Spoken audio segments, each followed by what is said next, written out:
They watch you. Not just your actions, but how you react when the world turns its back on you, when you're overlooked, insulted, doubted, or betrayed. They're watching to see if you crumble, or if you rise with unshakable calm. And the truth is, most people never learn the power of stillness. They panic. They explode. They drown in the noise around them, never realizing the real battle is inside. But if you could master one thing, just one, it would be this: the art of appearing untouched while everything inside you is breaking. Not to fake peace, but to own it. To stare chaos in the face and walk away without flinching. Watch till the end.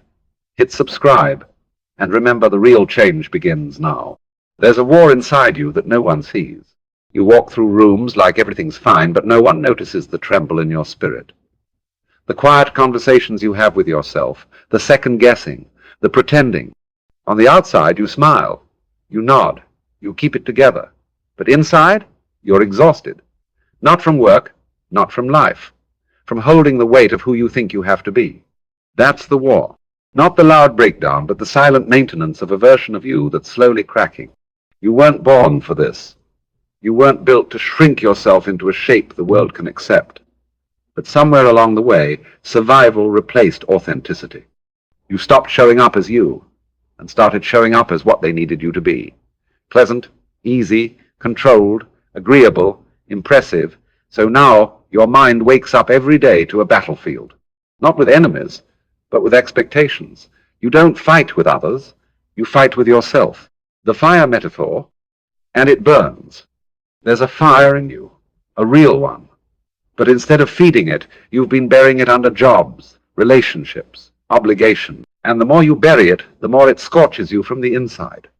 You can feel it in your chest, that tightness, that pressure, that urge to scream, cry, run, or disappear. But you don't, because you've been taught that showing the cracks makes you weak. So you fake strength, you fake stability, you fake peace. But let's be honest, there is nothing peaceful about living in a constant state of self-abandonment. When the silence hurts, have you ever been so silent it hurt? Not because you had nothing to say, but because you didn't know how to say it anymore. You didn't know if anyone would listen. You didn't even know if you would listen. So you swallowed the truth, and again until your soul began to choke on it. This is not just stress. This is soul friction, the quiet violence of being misaligned with yourself. And yet, you keep going. You show up. You function. But beneath that function is a fracture widening every time you silence your truth to keep the peace. That's what no one tells you. The price of being okay for others is being at war with yourself. The realization. But here's what matters now. Peace isn't something you stumble upon when life gets easier. Peace is something you build when you finally stop betraying who you are. That storm inside you, it's not chaos, it's not weakness, it's not brokenness, it's your soul refusing to be silenced anymore. It's the part of you that remembers your name, the part that isn't impressed by your job title, or your relationship status, or your image. It doesn't care how many followers you have or how fine you seem. It wants something real, and until you give it, that the war will not end. The quiet challenge. So no, this lesson isn't about getting stronger. You're already strong, too strong, maybe. This lesson is about getting on it. The next time you feel that silent war rising, don't reach for distraction. Don't run to numb it. Sit in it. Ask it what it wants, what it needs, what it's been trying to tell you. And when it answers, listen. Because maybe, just maybe, the war ends the moment you stop fighting yourself. There's a moment in every life where you realize not everything deserves your emotion. Not every insult needs a response. Not every wound needs to be displayed. Not every feeling that hits you is meant to be fed. You learn, slowly, sometimes painfully, that giving your emotions to everything that touches you is a kind of self-destruction. Like bleeding out from a paper cut because you've never been taught how to hold your power without proving it. That's where most people get it wrong. They think detachment means you don't care, that you've shut down, grown cold, disconnected. But the truth is, emotional detachment isn't about being numb, it's about being free. The old reflex, you used to take everything personally. Someone ignored your message, it meant something. A cold look, a slight shift in tone, An unexpected silence. It would spiral in your head for days. You made stories out of things that were never even about you. You handed over your peace like it was a receipt for attention. And in that spiral, you lost yourself. You let people set your emotional temperature. If they were warm, you lit up. If they withdrew, you collapsed. They had the remote to your nervous system, and you let them press every button. That's not love. That's not connection. That's emotional slavery, and no one rescues you from it but you. The shift. You start waking up the moment you realize not every emotion that enters you belongs to you. You can feel it, the urge to react, to explain, to fix, to confront. But then you stop, you breathe, you let the wave crash, and you stay still. That silence, that pause, that's not weakness. That's the sound of someone taking their power back. Because power isn't being unbothered. It's knowing you're bothered and still choosing not to hand your peace over to something that doesn't deserve it. You're not here to be a puppet to your feelings. You're here to master them, to sit with them, to know when they're teaching you and when they're just noise. The control you never had. The truth is, you will never control what people say, what they feel, or how they act. You only control the access they have to move you. And that access, that's earned, not assumed. Let them be cold. Let them misunderstand you. Let the world spin with its opinions and projections. If you lose your center every time someone else moves, then your peace is just a hostage. But when you detach not from care, but from control, something changes. You begin to live on your own terms. You begin to breathe in rooms that once suffocated you. You begin to feel the ground under your feet, not because the world became softer, but because you became unshakable. The quiet challenge. So here's what few will tell you. You don't have to respond to everything. You don't have to explain your silence.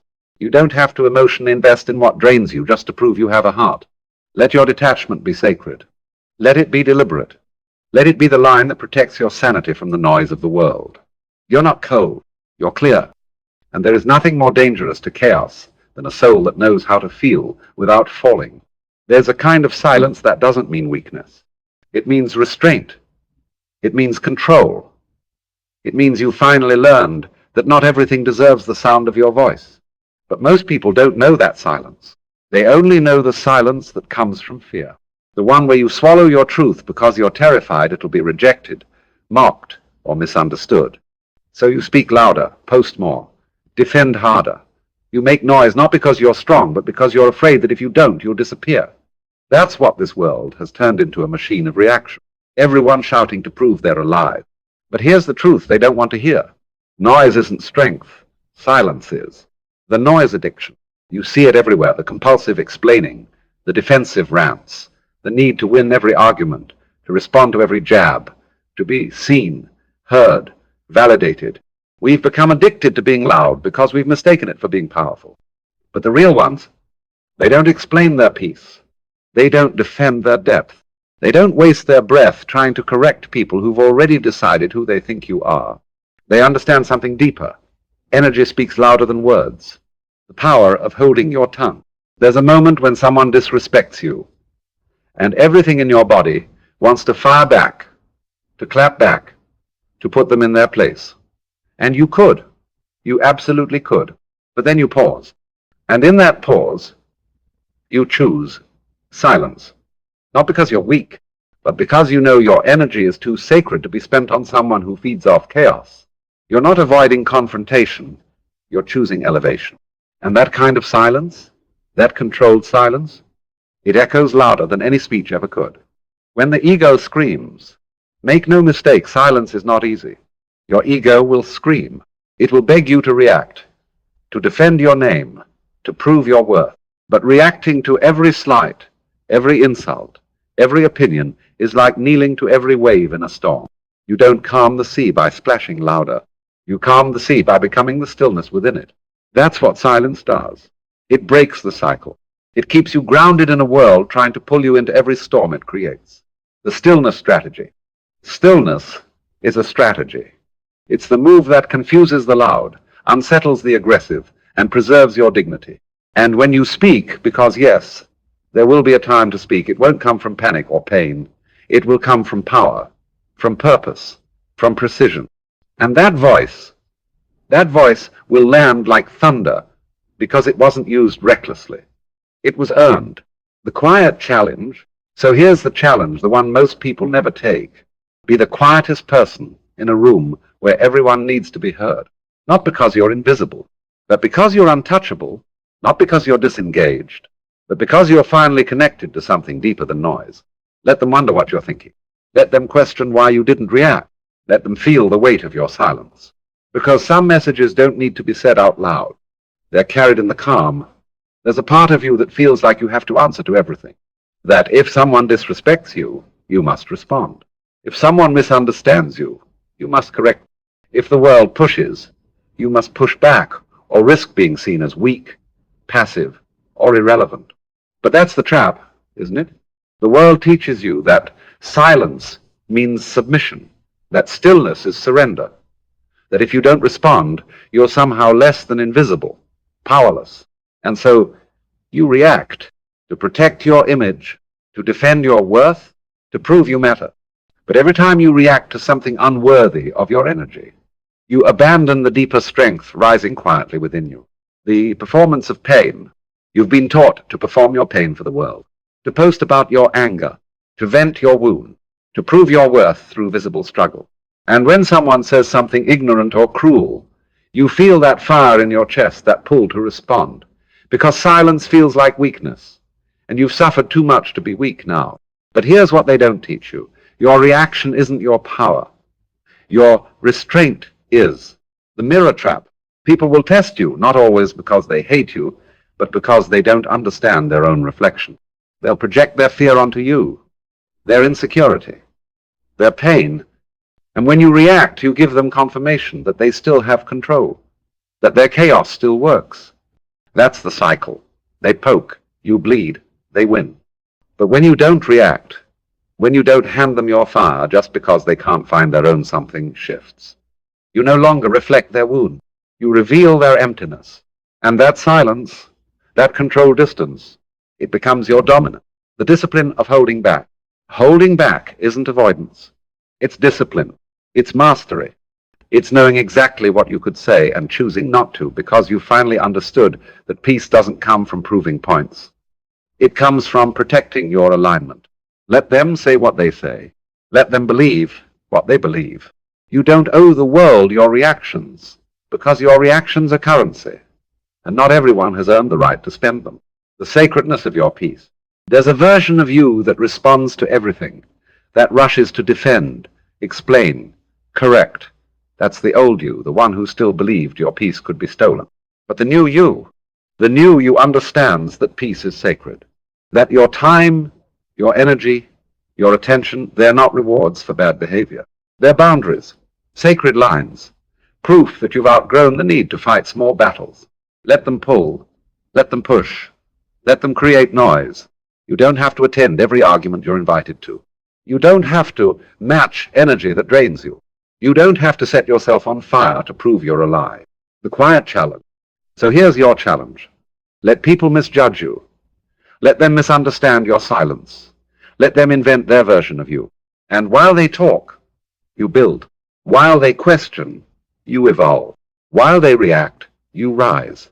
Because when the world no longer controls your reactions, it no longer controls you. They know exactly what button to press. The smirk, the sarcasm, the carefully chosen word designed to make you unravel just enough to feel exposed. Not enough to break you, just enough to make you react. Because the moment you react, they win. That's what you need to see. The provocation isn't random. It's a test, a mirror, a challenge to your self-mastery. And every time you take the bait, you hand them the script, the power to write your next emotional scene. This is not about them. It never was. This is about you and whether your piece is real or just performance. The art of provocation. There are people who live off your reaction. It makes them feel significant. Every time you lash out, every time you defend yourself, they feel taller, not because they are, but because you shrank to meet them at their level. And that's the trap. You think you're standing up for yourself. You think you're fighting back. But what you're really doing is abandoning your ground to wrestle in the mud with someone who never intended to understand you. When the fire rises, you'll feel it. The burn in your chest, the clenched jaw, the rising urge to say something that lands. to make them feel it. That's the fire. That's the moment most people lose. Not because they're weak, but because they're unaware. They've never been taught that fire doesn't always need to be used to burn something down. Sometimes it just needs to be held, contained, honored, transformed, holding the line. Power is not reacting. Power is knowing you could and choosing not to. Not out of fear, not out of avoidance, but because you've finally seen what happens when you leave your post just to chase noise. You lose your center. You lose your clarity. You become someone else's emotional puppet. And you weren't born for that. You were born to hold the line, to become the kind of person that doesn't get pulled into every emotional street fight thrown at them. Why they want your reaction? Understand this. Some people provoke you because your peace unsettles them. Your silence highlights their chaos. Your discipline reminds them of their lack. Your self-control makes them feel powerless, so they try to pull you down to a level where they can win. But you don't fight shadows. You don't box the wind. You stand. You observe. You choose what gets access to your emotions. The real strength, you don't need to prove anything. You don't need to scream to be heard. You don't need to lower yourself to be respected. Real strength is in the pause, the breath, the calm refusal to be moved by something beneath the standard you've set for your life. Let them provoke. Let them push. Let them try. Your stillness is louder than any outburst they could drag out of you. The quiet challenge, so here it is. The next time someone tries to drag you into their storm, stand still, feel the fire, hold it with grace, and say nothing they can use to rewrite your peace, because they'll try to provoke you. But your job is to remain the storm they cannot move. Peace isn't something that finds you on a quiet morning with birdsong and soft light. It's not some romantic state you stumble into when life finally stops hurting. You don't wait for peace. You build it. You practice it. You earn it in the middle of noise, chaos, disrespect, and unresolved pain. Most people don't understand this. They think peace is something you feel when everything on the outside finally aligns, when the money shows up, when the relationship heals, when the storm calms down. But that kind of peace is fragile. It breaks the moment the weather changes. Real peace is not a mood. It's a skill. The myth of when things settle. You've told yourself this before, haven't you? I just need to get through this week. Once this situation is over, I'll be okay. You wait for the external to quiet before you let yourself breathe. But what happens when it doesn't quiet down? What happens when it gets worse? If your inner world depends on the outer world behaving, you'll never feel safe. You'll never feel free. You'll always be reacting, adjusting, surviving instead of living. Training in the fire, peace is trained in the fire. It's built when you're surrounded by people who don't understand you and you don't flinch. It's practiced when you're disappointed and you don't spiral. It's sharpened when everything in you wants to panic, but you sit down, breathe, and choose stillness anyway. It's not glamorous. It's not easy, but it's real. And once you've built that kind of peace, no one can take it from you, because it's not something they gave you. The inner weight room, you build peace the way you build strength with resistance. You don't grow in comfort. You grow in the moments that test you. Every time you choose not to overthink, every time you choose not to chase, every time you choose to let go when your ego wants to grab tighter, that's you practicing peace. It's not passive. It's an act of courage. It's the quiet discipline of someone who refuses to be controlled by what they cannot control. The decision to stop spiraling. The spiral doesn't announce itself. It starts with a thought, a glance, a memory, and suddenly you're back in that place, tight chest, fast breath, every mistake replaying like a film stuck on loop. But this time, you catch it. You say, "Number not today." You pull your awareness back, you find your breath. That one moment, that single redirection, is peace in practice. It doesn't always feel like triumph, but it is. Because you didn't let your mind run the show. You showed up as the one in control. The quiet challenge. So here's your challenge. Don't wait for life to calm down.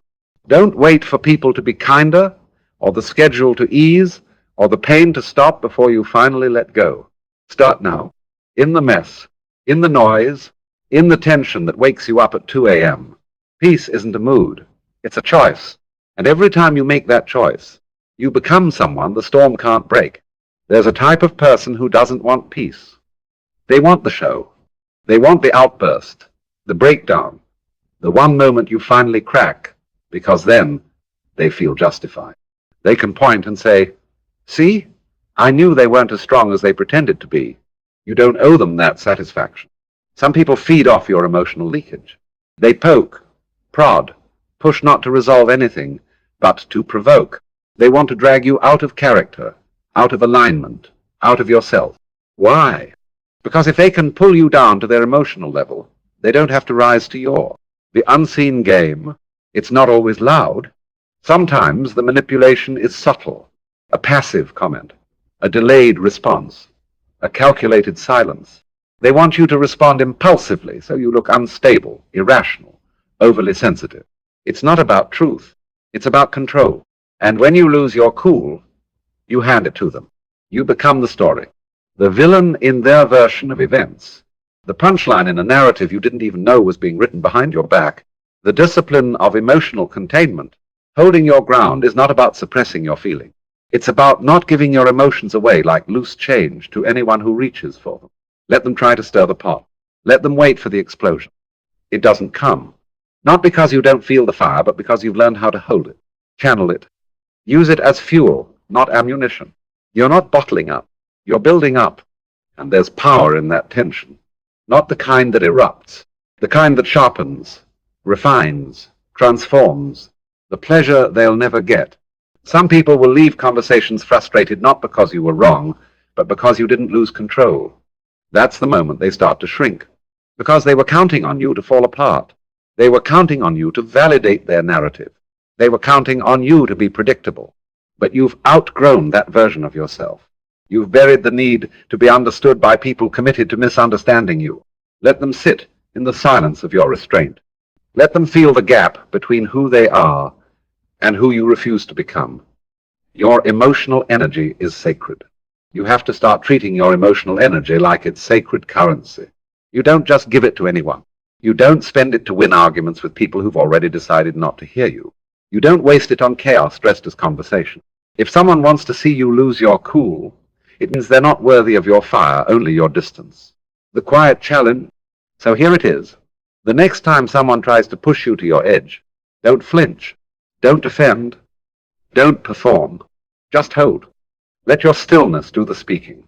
Let your calm be the wall they can't climb, because they want to see you lose your cool.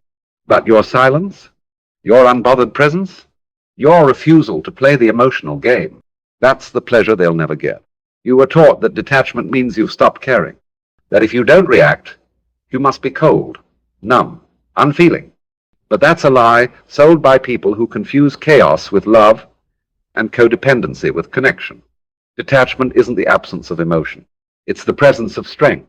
It's what happens when you finally understand that your peace isn't up for negotiation, not in relationships, not in conflict, not in the chaos of a world that demands your constant reaction. It's not cold. It's clarity. It's the decision to protect your inner flame, even if it means walking away from the fire that used to keep you warm. The confusion between passion and peace, people will say you've changed, that you're distant, disconnected, different, and maybe you are. But what they're really saying is this: you're no longer dancing to their emotional rhythm. You're no longer invested in proving your worth through your pain. You're no longer addicted to the highs and lows that once made you feel alive but slowly killed your soul. That's not disconnection. That's evolution. The power in letting go without anger. Detachment is when you can look at someone who once had the power to destroy you and feel nothing but space. Not hate, not bitterness, not revenge fantasies dressed up as closure. Just space, just distance, just the quiet knowing that what once held you no longer defines you. You can care and still walk away. You can love and still let go. You can understand someone's pain without making it your home. That's not cold. That's warmth that's finally been reclaimed. When attachment becomes a cage, the deeper truth is this: some of your suffering came from clinging to what should have been released. You held too tightly. You fought too long. You believed too deeply in things that were never stable to begin with. And that's not your fault. You were taught to equate love with loyalty even when it hurt. But attachment can become a cage. It can blind you to red flags, exhaust your spirit, and turn your identity into someone else's emotional shadow. Detachment isn't about leaving everything behind. It's about returning to yourself, holding without owning. You can hold things without owning them. You can experience people without trying to fix, save, or anchor them to your soul. That's maturity. That's peace. That's detachment, the kind that lets you love freely, not desperately. You stop gripping. You start breathing, and everything softens because you no longer need things to last forever in order to be grateful they existed. The quiet challenge. So here's your challenge. The next time you're accused of being too distant, too quiet, too emotionally reserved, don't explain, don't defend, don't collapse back into the version of you that bled just to feel close. Just remember this. You are not cold. You are warm enough to let go without burning bridges, strong enough to care without clinging, clear enough to choose peace over performance, because detachment isn't the absence of love. It's the presence of self.